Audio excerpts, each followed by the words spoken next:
Hello everyone, আমাকে কেমন লাগতেছে? আমি আজকে আমার জামাই আমাকে কই নিয়ে যাইতেছ?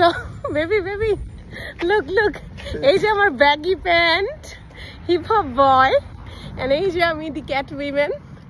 আজকে আমরা কনসার্ট দেখতে যাচ্ছি শ্রেয়া ঘোষালের। So stay with us.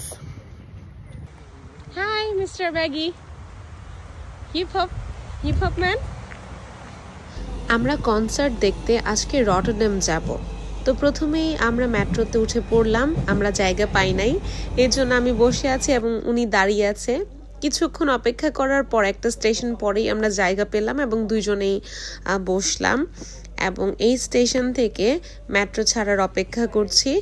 আমরা মূলত দুইটা স্টেশন, বেলমার্ট থেকে আসলে দুইটা বা তিনটা স্টেশন আমরা এভাবে মেট্রোতে করে যাব এবং তারপর যেখানে আমরা নামবো সেখান থেকে আমাদের একটা ফ্রেন্ড, ওর হচ্ছে গাড়ি আছে, ও আমাদেরকে পিক করবে। কারণ আমরা আমস্টারডামে থাকি, এখান থেকে রটারডাম যথেষ্ট দূর, অলমোস্ট তিনটা স্টেশন পরে আমরা যেখান থেকে গাড়িতে উঠবো সেখান থেকে অলমোস্ট 1 ঘন্টার আমাদের ফ্রেন্ডের ড্রাইভ করে যেতে হবে। তো ও এই যে ওর গাড়িতে আমরা চলে আসছি। আর আজকের বাইরের ওয়েদারটা ভালো, গত 2 দিন প্রচন্ড গরম ছিল, 30 ডিগ্রি ছিল এইখানে, অ্যান্ড আই ওয়াজ লাইক বিদেশে এত কেন গরম হবে। তো তাদের কথার ফাঁকে ফাঁকে আমি একটু নিজেকেও দেখে নিচ্ছি যে আমি ঠিক আছে কিনা, একটু পরিপাটি হয়ে নিচ্ছি। আর মাঝে মাঝে বাইরেও দেখছি ওই যে বড় বড় টারবাইন দেখা যাচ্ছে। আসলে নেদারল্যান্ডে প্রচন্ড বাতাস থাকার কারণে টারবাইনটা আসলে এখানে অনেক ইফেক্টিভ। আমরা জানি সবাই টারবাইনের ব্যবহারটা বিদ্যুৎ উৎপাদনের জন্য, এটা বাতাসের চাপকে ব্যবহার করে। সো আমি বাইরে দেখছি, আবহাওয়া দেখছি এবং পরিবেশটাও দেখছি। যেহেতু আমি নতুন জায়গায় যাচ্ছি, আমার কাছে তো খুব ভালো লাগছে এবং তাদের কথা, তাদের গসিপও আমি এনজয় করছি।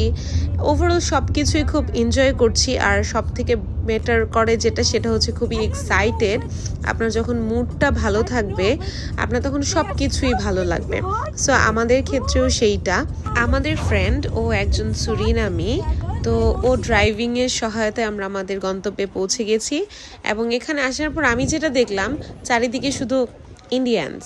অ্যান্ড আমি আমার হাজব্যান্ডকে বলছিলাম এটা কি নেদারল্যান্ড নাকি ইন্ডিয়াল্যান্ড। মানে ট্রাস্ট মি, এত বড় একটা এরিয়া, এত Indians, and we was like সব কিছুতে বলছিলাম যে ফলো ইন্ডিয়া, হারানোর কোনো সুযোগ নাই আমাদের। ওদেরকে দেখে দেখে আমরা সব জায়গায় যেতে পারবো, খুঁজতে পারবো। আমি একটু আশ্চর্যই হয়েছি যে এত অর্ধেক ইন্ডিয়া তো এখানেই। তো আপনারাও দেখতে পাচ্ছেন এখানে আসলে অনেক মানুষ, আমাদের মতো সবাই এক্সাইটেড, তারা আমাদের থেকে হয়তো বেশি excited.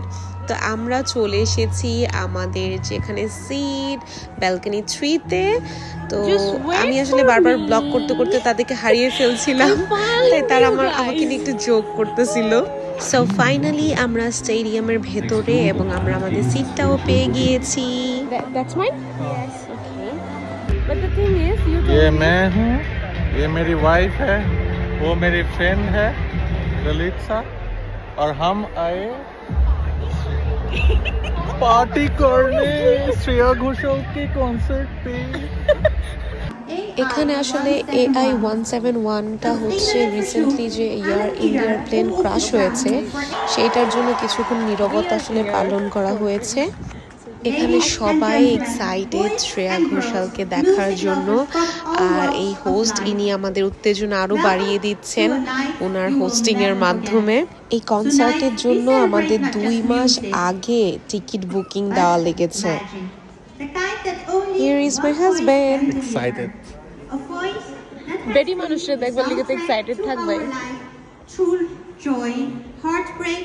And here is our friend Lalitza.